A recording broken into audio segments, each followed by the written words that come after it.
Atos dos Apóstolos, capítulo 3, de 1 a 10. Pedro e João subiam ao templo na hora da oração, a nona. E aconteceu que um homem, aleijado de nascença, estava sendo carregado para a porta do templo chamada Formosa. Todos os dias o punham ali, para pedir esmolas aos que entravam. Quando viu Pedro e João, que iam entrando no templo, pediu-lhes uma esmola. Fixando nele o olhar, Pedro, acompanhado de João, disse: "Olha para nós." E ele ficou olhando atentamente para eles, esperando receber alguma coisa. Então Pedro lhe disse: "Não tenho prata, nem ouro, mas o que tenho, isso te dou. Em nome de Jesus Cristo, o Nazareno, anda." E pegando-o pela mão direita, levantou-o. Imediatamente, os pés e tornozelos do homem se firmaram, e ele, dando um salto, colocou-se em pé. Então começou a andar e entrou com eles no templo, andando, saltando e louvando a Deus. E todo o povo o viu andando e louvando a Deus, e reconhecendo-o como o mesmo que se sentava pedindo esmolas à porta formosa do templo. Assim, diante desse acontecimento, todos ficaram cheios de espanto e assombro. Todos ficaram cheios de espanto e assombro. Queridos irmãos, a verdade bem básica da vida é que só pode dar quem tem. Se você não tem, você não pode dar. Talvez até você não queira dar, se você tem. Mas se você não tem, mesmo que você queira dar, você não dará. Você não pode dar aquilo que você não tem, aquilo que você não possui. Pedro e João não tinham prata e não tinham ouro, mas eles tinham Jesus.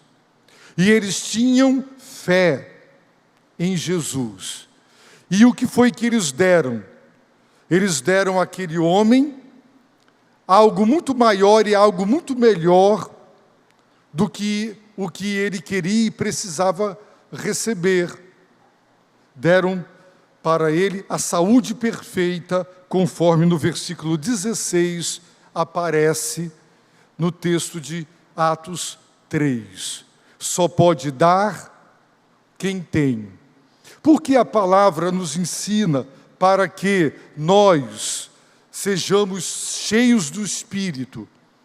Nós temos um mandamento, porque o Espírito que deve nos encher, controlar e dominar é o Espírito de Cristo. E quando nós estamos cheios do Espírito de Cristo, a nossa boca falará daquilo que enche o nosso coração. É uma outra verdade revelada e ensinada na Bíblia. A boca fala daquilo que o coração está cheio. Você está empolgado com um time, com uma modalidade esportiva, com um novo bem adquirido, com uma viagem, você só fala naquilo. Porque o seu coração está cheio, está repleto, está tomado, está dominado por aquilo. A boca fala o que está cheio o coração. Se você é uma pessoa cheia de Deus, se você é uma pessoa cheia de Cristo, inevitavelmente a sua boca, quando abrir-se, ela se abrirá para falar desse nome, que está acima de todo nome. É o precioso, doce, poderoso nome de Cristo.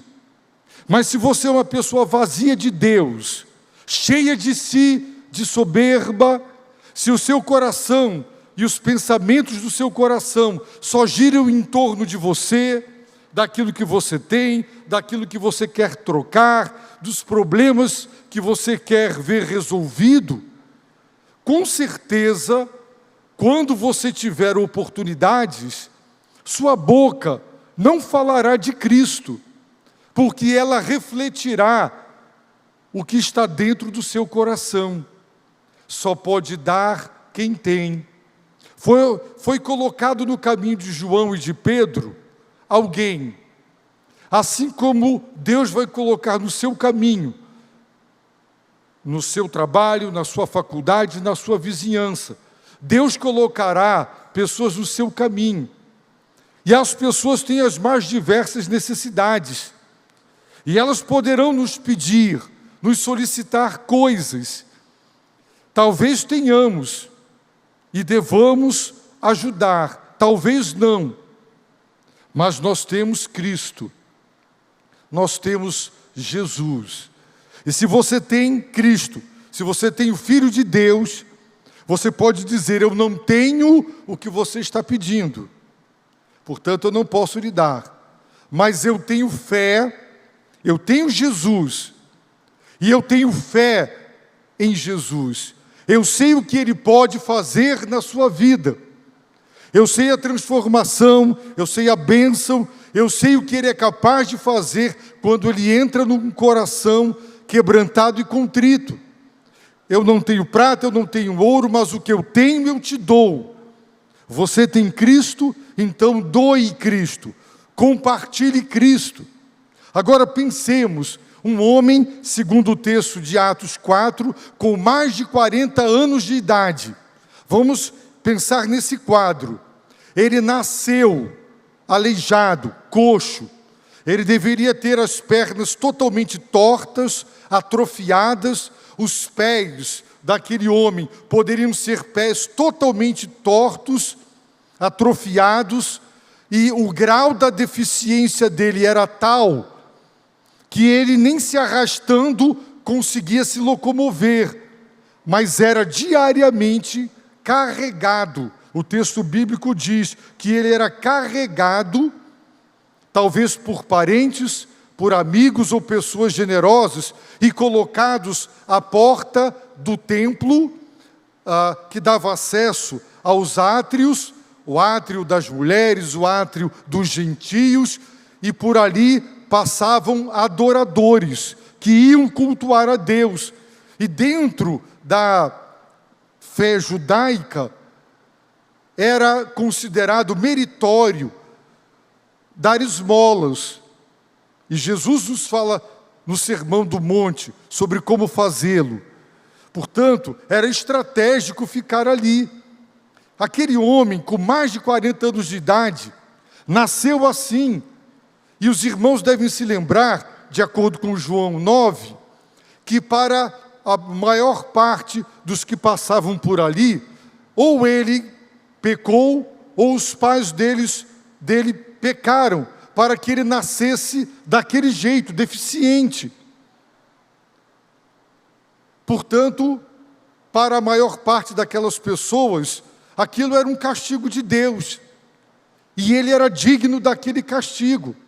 Mas, ao mesmo tempo, era uma oportunidade de fazer uma caridade e ganhar mérito com Deus. Então, vejam que quadro religioso, que quadro espiritual e que quadro teológico. Eu ganharei pontos com Deus se eu ajudar esse deficiente. Ao mesmo tempo, ele está sofrendo assim, porque ou ele ou seus pais pecaram. Isso é um justo juízo de Deus. Mas aquele rapaz, aquele homem, desde criança, ele nunca jogou bola, ele nunca correu, ele nunca brincou, ele nunca soube o que significava ser uma criança normal. Ele crescera com aquela deficiência, e todo tipo de deficiência traz outros tipos de sequelas para a saúde. Quem sabe ele cresceu triste, revoltado por não ser normal, e todas as privações que ele sofria por conta de ter nascido daquele jeito. Quem sabe a família disse: já que você é assim aleijado, ao invés de ficar em casa só comendo e dando despesa, vai fazer alguma coisa. E pegavam ele e o levavam para aquela situação, para muitos humilhante, de ficar pedindo esmolas o dia inteiro. Se quisesse ir ao banheiro, se quisesse beber água, o dia inteiro, dependendo das esmolas, das pequenas moedas ofertadas. Quando Cristo entra na vida desse homem, meus irmãos, ele é curado. O texto diz que imediatamente, ele não precisou ter fé, ele não precisou confessar nada. Deus, pela autoridade conferida aos apóstolos, o curou imediatamente. E esse homem, ajudado por Pedro, se levanta, ele dá um salto. Pela primeira vez em mais de 40 anos, ele anda, ele pula, ele corre, e ele celebra, e ele chora, e ele se alegra, porque ele não sabia o que nós sabemos andar, simplesmente isso. Olha a diferença que o poder de Deus fez na vida de um homem. Quem sabe agora que suas pernas foram endireitadas, seus pés foram consertados, agora ele vai poder namorar, ele vai poder casar, ele vai poder ter família, ele terá uma vida diferente. E quem fez a diferença? Jesus Cristo. Jesus Cristo faz a diferença. Quantas pessoas você conhece que nutrem no coração pensamentos suicidas? Quantas pessoas você conhece que vivem vazias, amarguradas, depressivas e infelizes? Que diferença Jesus poderá fazer na vida dessas pessoas, se apenas você disser: eu não tenho prata, eu não tenho ouro, ou o que você está me pedindo, eu não tenho, mas eu tenho Jesus, eu tenho o Filho de Deus, eu tenho aquele que é a esperança, a única esperança, eu tenho aquele que perdoa os seus pecados, eu tenho aquele que salva a sua alma, entra no seu coração, preenche o vazio da sua vida. Eu tenho a resposta, eu tenho a solução, eu tenho Jesus. Você quer Jesus? Deus pode curar? Pode. Deus pode fazer maravilhas? Pode. O que Deus pode fazer, só Ele sabe, eu não sei, mas eu só saberei o que Ele fará na vida de uma pessoa se eu disser: eu não tenho prata, eu não tenho ouro, mas eu tenho Cristo e eu tenho fé no Filho de Deus, e eu sei o que Ele pode fazer, porque já fez por mim, já fez pela minha família. Irmãos, Jesus Cristo é o mesmo, ontem, hoje e sempre. Portanto, observem aí no livro de Atos dos Apóstolos, no capítulo 1, no versículo 1, Lucas, o escritor deste livro, está dizendo: para quem? Para Teófilo. Teófilo é o mesmo oficial romano para o qual ele escreveu o Evangelho de Lucas. E ele diz: fiz o primeiro relato. Lucas chama o Evangelho que ele escreveu de relato. Fiz o primeiro relato, ó Teófilo. E qual era o conteúdo do primeiro relato? Acerca de tudo. Tudo o quê? Tudo que Jesus começou a fazer e a ensinar. Lucas poderia ter dito: quando eu escrevi o Evangelho e te enviei, Teófilo, o assunto era tudo o que Jesus fez e tudo o que Jesus ensinou com os verbos do passado. Mas Lucas está dizendo aqui que o primeiro relato, o Evangelho, é o relatório de tudo que ele começou a fazer e a ensinar. Por que começou? Porque ele continuava a fazer e a ensinar. Ele não parou. O ministério de Jesus tem duas fases: a fase terrena e a fase celestial. Ele agora está na fase celestial. Através do Espírito que ele derramou e através da igreja, que é a sua boca na terra, ele continua a fazer, ele continua a ensinar. A primeira fase do seu ministério foi durante a encarnação. Encarnado, ele começou a ensinar e começou a fazer.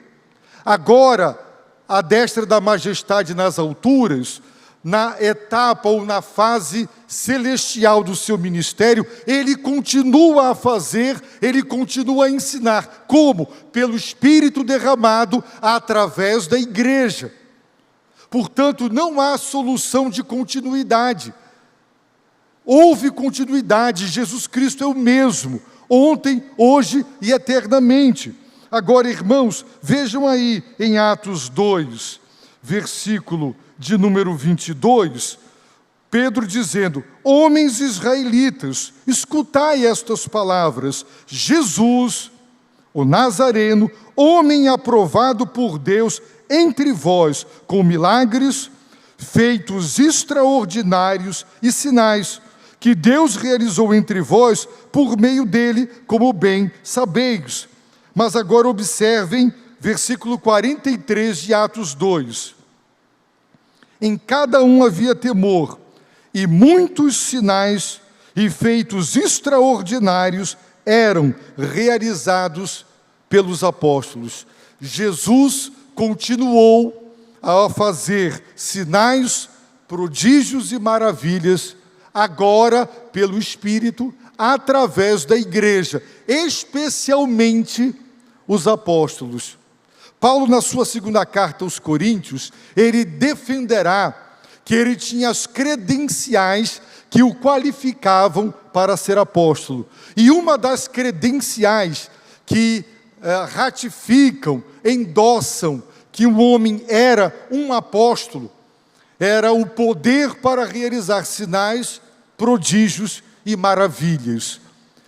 Tanto é, meus irmãos, que o milagre da cura de um aleijado de nascença, ele provocou uma reação pública no povo muito grande e provocou uma reação nas autoridades religiosas, porque aquele homem não fora curado de uma gripe, de uma dor de barriga ou de uma dor de cabeça.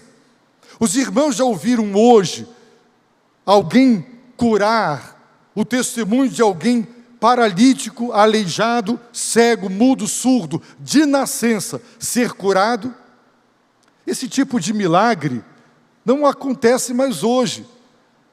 Deus credenciou os apóstolos com essa autoridade, com esse poder, para operar sinais, prodígios e maravilhas, para autenticar o testemunho apostólico na fundação da igreja.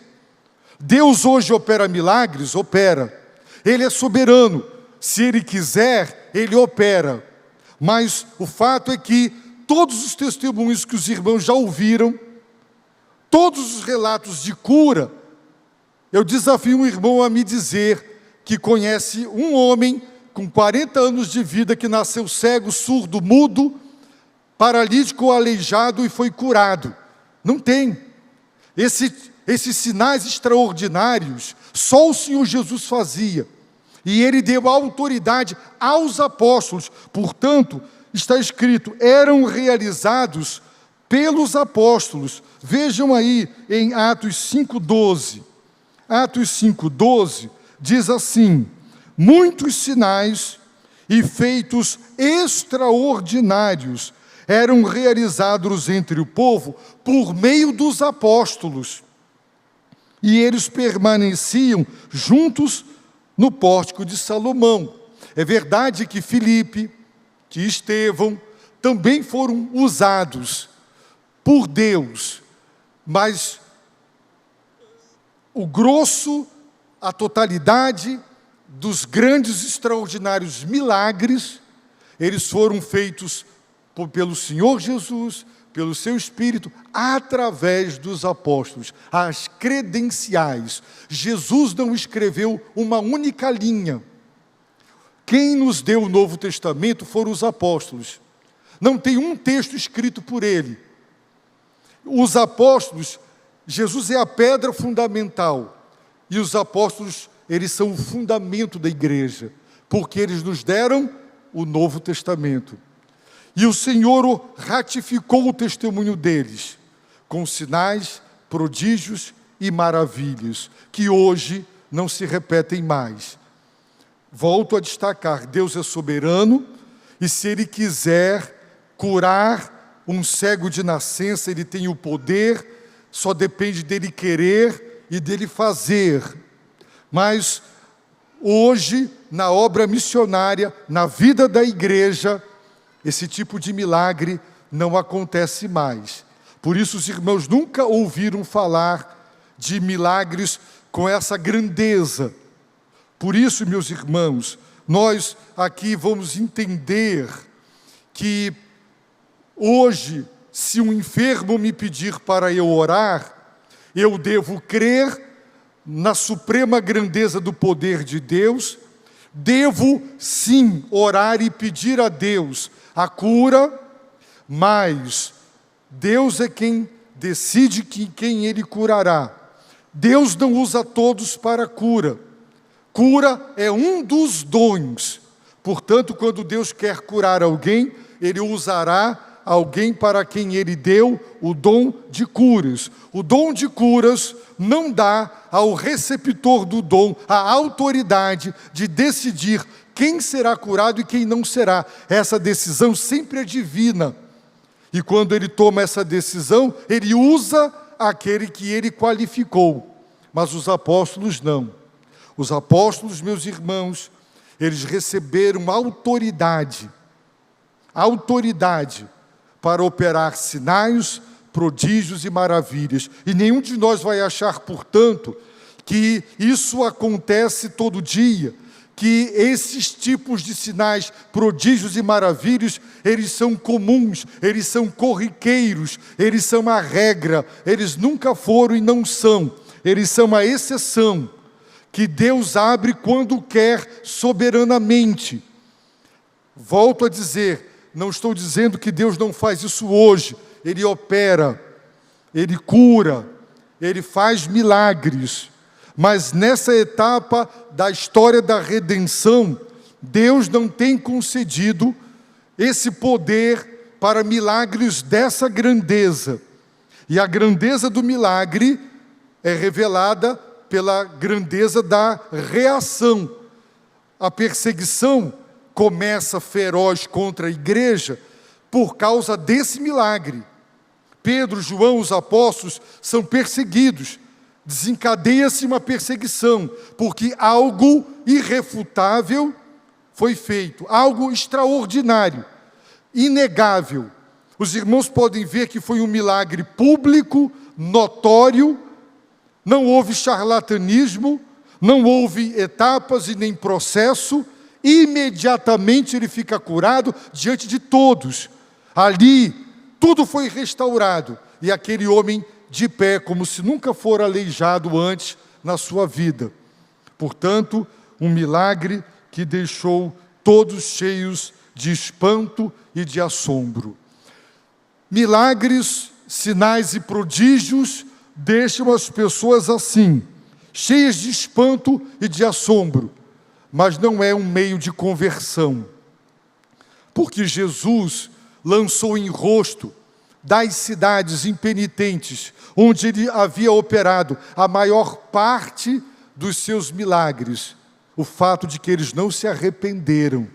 Portanto, eles viram o sobrenatural, eles ficaram assombrados, espantados, mas não perceberam que cada milagre era um sinal, cuja mensagem engrandecia a Cristo e revelava a sua identidade. Eles não captaram a mensagem que os milagres ofereciam. Portanto, dizer assim, se hoje milagres desta grandeza fossem operados, muita gente se converteria. Meus amados irmãos, isso é uma grande falácia. Tanto é que no Evangelho de João está escrito: embora Jesus realizasse muitos sinais, eles não creram nele, para que se cumprisse a palavra do profeta Isaías: Senhor, quem creu em nossa pregação? E a quem foi revelado o braço do Senhor? João 12, 37. Não foi por falta de milagres que a totalidade dos judeus não se renderam a Cristo. O Senhor realizou sinais, prodígios, maravilhas, deixou as pessoas espantadas e assombradas, mas só os que se arrependeram e tiveram fé captaram a mensagem. Ele é o Filho de Deus, Ele é a nossa esperança. Irmãos, este milagre extraordinário, ele nos mostra, em primeiro lugar, há pessoas que defendem que a igreja não tem que dar comida para ninguém, e baseiam aqui: nós temos que só evangelizar, nós não temos que fazer o bem, dividir o pão. Isso não é bíblico, irmãos. Mas o fato é o seguinte: existem outras instituições. O Estado, que cobra de nós imposto que não acaba mais, que é rico, rico, rico, rico, e podia nos devolver com boas escolas, boas estradas, bons hospitais, onde as crianças poderiam ter ensino integral com café da manhã, almoço e janta e reforço escolar. Dinheiro tem para isso, se não roubar. O Estado pode cumprir esse papel. Existem muitas outras instituições filantrópicas que fazem o bem e dão comida. Não é só a igreja que pode fazer isso e faz. Se a igreja falhar em não dar e ajudar materialmente, tem outras instituições. Não justifica. Mas se a igreja se calar, quem tem Jesus e quem pode compartilhar Jesus? Quem? Só a igreja tem o evangelho da salvação. Só a igreja tem Cristo. Só a igreja pode dizer: não tenho prata, não tenho ouro, mas o que eu tenho eu dou. É dito que numa conversa de Tomás de Aquino com um determinado papa, foi dito: é verdade, hoje a igreja não pode dizer mais que não tem prata e não tem ouro, porque a igreja hoje tem prata e tem ouro. Mas Tomás respondeu dizendo: se é verdade que isso vem dele, mas também a igreja hoje não pode mais dizer: o que eu tenho eu te dou, porque a igreja, irmãos, perdeu Cristo. O povo de Deus perdeu Cristo, começou a acreditar que o batismo, a ceia, que os sacramentos, isso pode salvar. Então ficou muito fácil, você depende da igreja, dos rituais da igreja, que veicularão a graça e você está salvo. Então basta estar na igreja. Irmãos, nós temos Cristo, nós temos a esperança, nós temos o caminho, nós temos a verdade, nós temos a vida, nós temos o Filho de Deus, e você não pode se calar. Deus vai colocar pessoas no seu caminho, com um casamento destruído, esfacelado, que vai dizer: ajuda a restaurar o meu casamento. Você vai dizer: eu não posso mudar o coração do teu marido, e nem o coração da tua esposa, eu não tenho esse poder, mas eu tenho Cristo. Cristo pode mudar você, mudar o teu marido e salvar o teu casamento, e salvar a tua vida. Você tem Cristo.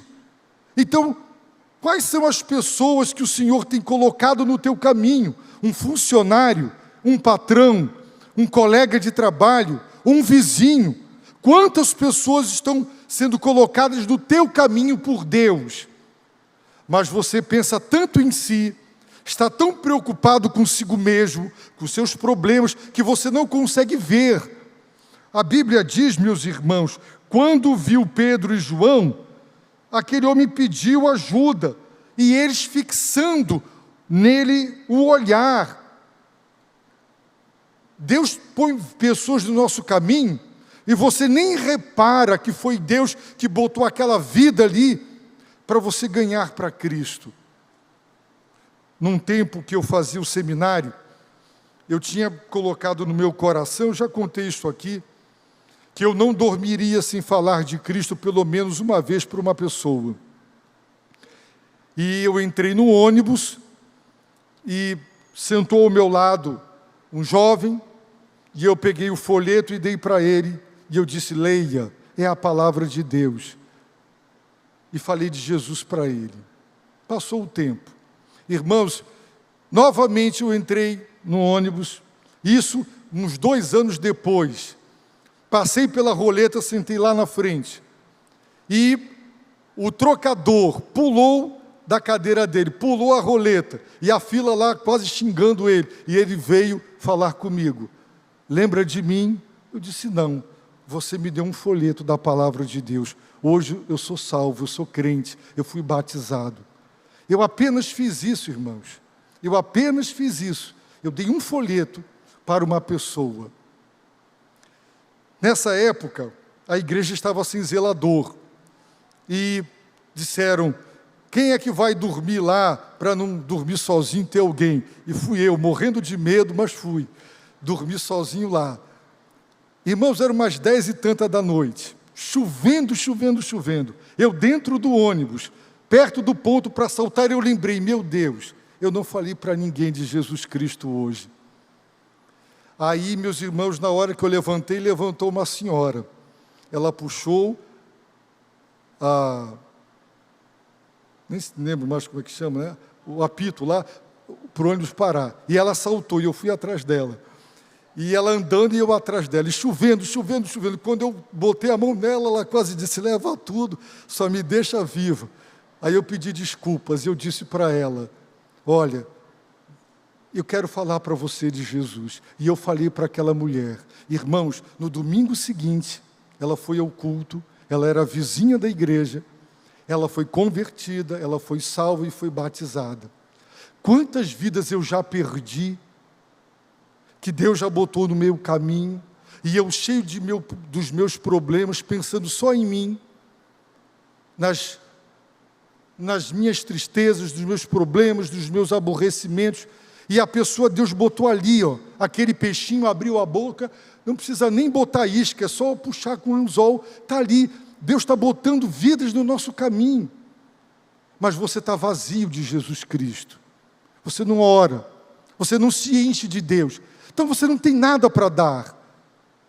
Você vai ficar calado porque você virou uma pessoa vazia, que não tem esperança, murmuradora. Porque, irmãos, se você for esperar para evangelizar, não ter problemas, você nunca vai evangelizar. Porque eu não sei qual é o dia da nossa vida que a gente não tem problemas. Se eu não tenho, tenho alguém na minha família que tem, e me atinge. Sempre tem alguma situação difícil. Irmãos, nós temos que nos encher de Deus. Enchei-vos do Espírito. Devemos nos encher da palavra de Deus, decorar, encher a mente, o coração com as Escrituras Sagradas. Para quê? Para quando Deus colocar no nosso caminho uma vida, saia, rios de água viva fluirão do interior daquele que crê em mim. Jesus estava falando do Espírito Santo. A boca fala do que está cheio o coração. Acredite nisso. Preste atenção nas pessoas que estão sendo colocadas na sua vida, no meio do seu caminho. E fale de Cristo. Abra a boca, evangelize. Eu quero desafiar você a fazer como Pedro. Eu não tenho prata, eu não tenho ouro, você está me pedindo dinheiro, eu não tenho. Se você tem, dê. Não é? Se você não tem, diga: eu não tenho, mas eu tenho Jesus. Abra a boca, fale de Cristo, compartilhe o Evangelho. Salvar é obra de Deus. Fazer com que o que você fala saia dos ouvidos, desça para o coração, só Deus faz isso. Ninguém faz isso. Mas levar aos ouvidos das pessoas o Evangelho, esse é o nosso dever, essa é a nossa responsabilidade. E nós não podemos falhar. Por isso nós estamos fazendo missões. Através do futsal, através do Firmados na Rocha, através do Sou o Pão da Vida. Mas e os seus amigos de trabalho, sua família, seus vizinhos? Quem falará para eles de Cristo? Você. Então, querido irmão, querida irmã, abrace a Operação André. Peça a Deus para você voltar a ter paixão pelas almas perdidas. Acredite que há um inferno, que há uma perdição eterna, que muita gente que está do teu lado, Deus botou no teu caminho e você foi negligente e não falou de Cristo. E você vai prestar contas com Deus dessas vidas que você negligenciou. Então, para fazer a Operação André, qual é o primeiro passo? Você precisa se encher de Cristo, da palavra de Cristo, da presença de Cristo, da vida abundante, que Ele disse: eu vim para que tenham vida, e a tenham em abundância. Se encha da presença dEle, do amor dEle, da graça dEle. Tenha misericórdia e compaixão dos perdidos. Eles não gostam do Evangelho. Eles podem dizer: lá vem aquele crente chato de novo. Não importa, mas faça a sua parte. Faça a sua parte. Leve Jesus Cristo, doe Jesus Cristo. Não tenho prata, não tenho ouro. O que eu tenho eu te dou. Eu quero convidar você a fazer a Operação André, a pedir a Deus para levar esse Evangelho Santo a quem não conhece. Abaixe a sua cabeça, meu irmão, feche os seus olhos e ore. Diga: Senhor, eu tenho ficado calado. Senhor, minha boca fala da vida dos outros, minha boca fala da vida alheia, o que não devia. Aí eu sei contar piadas, mas na hora de falar de Jesus eu fico tão envergonhado, tão acanhado. Senhor, tira de mim essa covardia, me enche de Ti, do Teu Espírito. Senhor, me mostra quem eu devo evangelizar, inclina corações. Peça a Deus para renovar no seu coração a paixão pelos perdidos.